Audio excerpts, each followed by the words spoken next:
Bonjour à tous, aujourd'hui chapitre 2 de la classe du brevet. Madame Lefranc. Le ciel s'éclaircit brusquement. La lumière troua les sombres blocos de l'orage.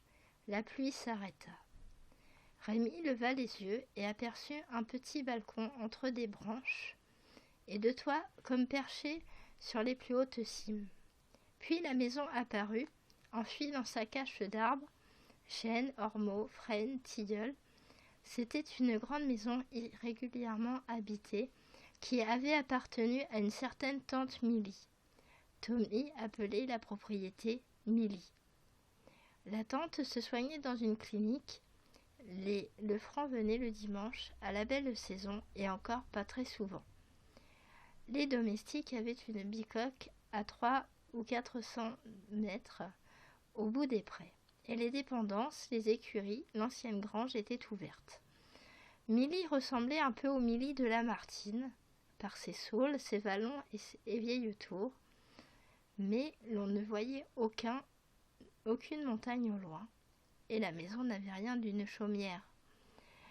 Les bâtiments rassemblaient une demeure bourgeoise et une ferme jointe.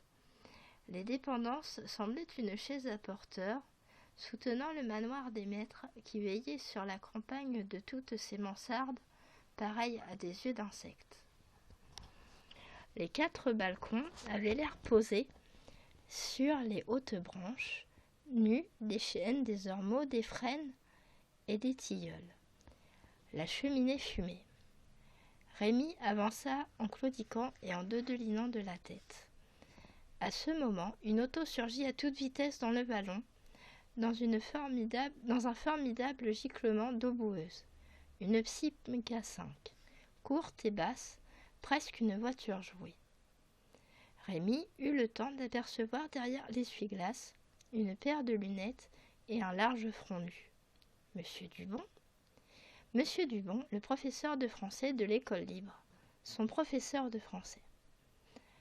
Alors, ce qu'il avait entendu raconter à propos de Madame Lefranc et Monsieur Dubon devait être la vérité pure et simple. Monsieur Dubon possédait une minuscule Simca 5 que les jaloux comparaient à une savonnette écrasée, une poule naine à la queue coupée, un petit chiot qui chie en courant. Ou Madame Lefranc était certainement avec lui, mais elle avait baissé la tête et il n'avait pu la voir. Non, elle était sûrement encore dans la maison. Elle rentrerait à Rêverac à pied, après la pluie. Les Lefranc possédaient 2 usines de conserve à Rêverac, l'une spécialisée dans les légumes, l'autre dans les pâtés et les viandes. Charles Lefranc était un ancien contremaître, enrichi avant la guerre et un peu pendant l'occupation, où il avait su jouer sur les 2 tableaux. Mécréant comme pas un dans sa jeunesse, coureur de filles, bouffeur de curés, il avait pris le tournant du vent. Il était devenu un des meilleurs soutiens de la paroisse et de ses écoles, ce qui ne l'empêchait pas de continuer à débaucher ses jeunes ouvrières. Monsieur Charles avait épousé une demoiselle de la ville, la fille d'un gros commerçant de Bergerac, jolie et instruite. Au début des années 30, il était un petit usinier sans capitaux. Il avait pu, grâce à la dot de sa Zoé, développer très vite ses affaires et ouvrir une seconde fabrique. Depuis, ses entreprises ne cessaient de prospérer. Il employait maintenant une 60aine d'ouvrières, dont la moitié au moins était jeune et jolie. Oui, mais sa dévote épouse, toujours très belle à 35 ans, lui rendait l'appareil sans vergogne, au vu et au su de tous. Enfin, c'est ce que l'on disait. Rémi eut envie de tourner les talons. Non, il allait vite se cacher dans la grange, elle ne le verrait pas. Il courut vers l'aile basse des dépendances, sur la gauche, à l'abri d'une rangée des gros ormeaux. Puis, la tête lui tourna de nouveau et dut s'appuyer 1 minute contre un arbre. Le coin du mur était à 20 pas. Il s'élança, mais la vue se brouilla. Il continua de courir et vint se cogner la tête contre le montant d'une porte. Encore heureux qu'il n'ait pas pris la pierre de plein fouet. Il aurait pu se fêler le crâne. Il s'étala, le montant dans une espèce de caniveau gluant. Pourvu qu'elle ne le voie pas. Mais elle le vit. Une minute plus tard, elle se penchait sur lui, coiffée d'un chapeau d'homme et les épaules couvertes d'un vieil imperméable mastic qu'elle n'avait pas pris le temps de boutonner. « Rémi Lagrange, qu'est-ce que tu fais ici ?» Se croyant soupçonné d'espionnage, il gémit. « Une branche m'est tombée dessus et j'ai chuté de vélo. Je n'ai vu personne. » Ça, ce n'était pas très malin. Tant pis, s'il l'avait dit, il était bête. La jeune femme lui palpa la mâchoire, le crâne sous son capuchon, puis le corps, les côtes. « Je crois que tu n'as rien de cassé, mais il va falloir que j'appelle le docteur. »« Je n'ai pas besoin de docteur, je ne suis pas... » Madame Lefranc promena encore les doigts sur ses joues, son front et son menton. « Tu as une belle bosse au front et tu saignes du nez. »« Je n'ai pas mal, dit Rémi. »« Peux-tu te tenir debout ?» Il était étendu de tout son long sous une gouttière qui lui arrosait les jambes. Il se sentait prêt de tomber dans les pommes, bien qu'il ne souffrît presque pas.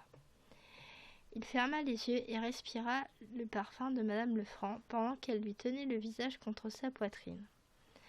Elle l'aida à se lever et le guida jusqu'à la maison. Il buta contre une marche d'escalier, elle le soutint pour monter les autres. Sur le perron, elle ôta son impair, qu'elle abandonna sur le dos d'un banc. Puis elle pendit son chapeau à un volet. Ses cheveux libérés dansèrent comme des flammes, son corps se dessina sous une robe d'été à fleurs et à oiseaux.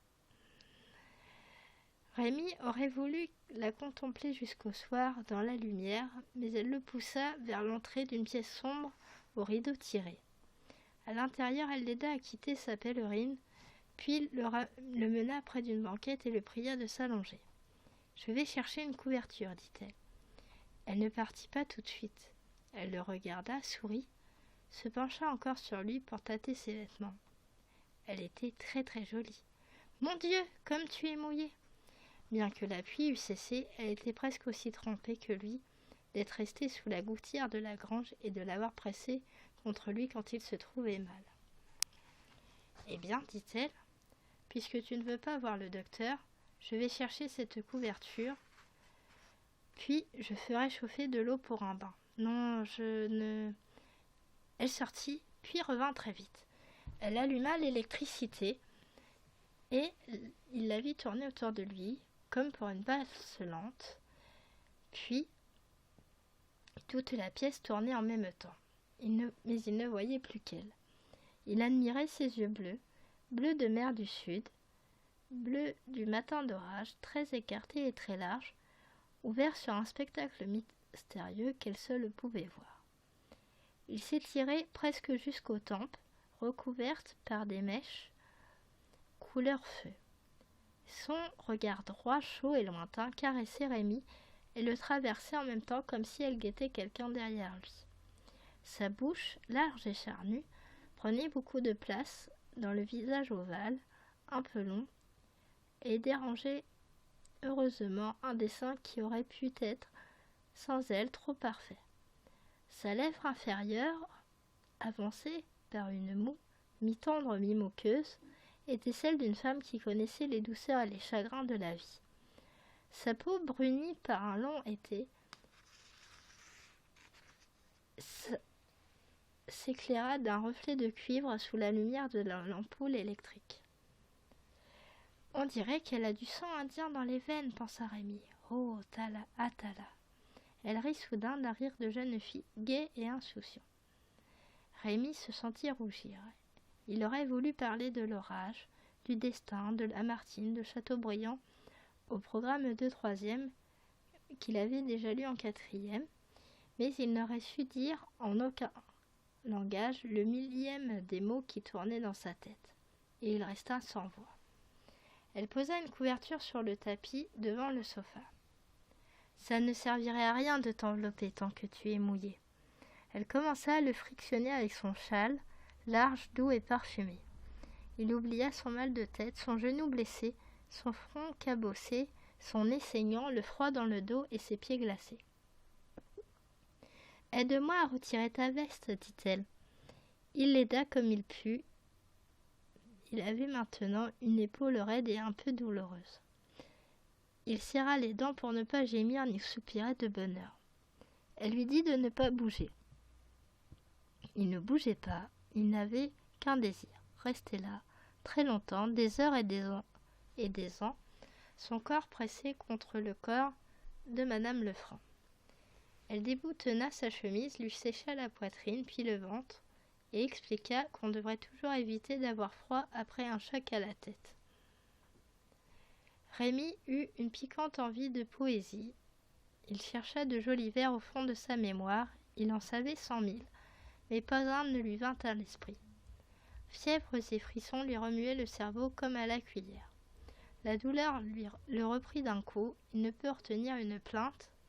Elle s'assit sur le sofa et lui souleva la tête. « Laisse-toi aller, je vais ôter ta chemise. » Il se laissa aller et appuya le visage contre la poitrine de Madame Lefranc. Comme en un rêve, il forma les prénoms charmants sur ses lèvres. Zoé. Mais il n'osa le prononcer à voix haute. Elle changea de position, s'agenouilla devant la banquette et sa jupe se retroussa. Sans le vouloir, pendant qu'elle le déshabillait, il posa la main sur sa cuisse et un frisson lui remonta le long du bras jusqu'à la nuque. Il ne sentit plus la douleur ni le froid. Elle lui caressa le front du bout des doigts. Il frémit sous la griffure de ses ongles.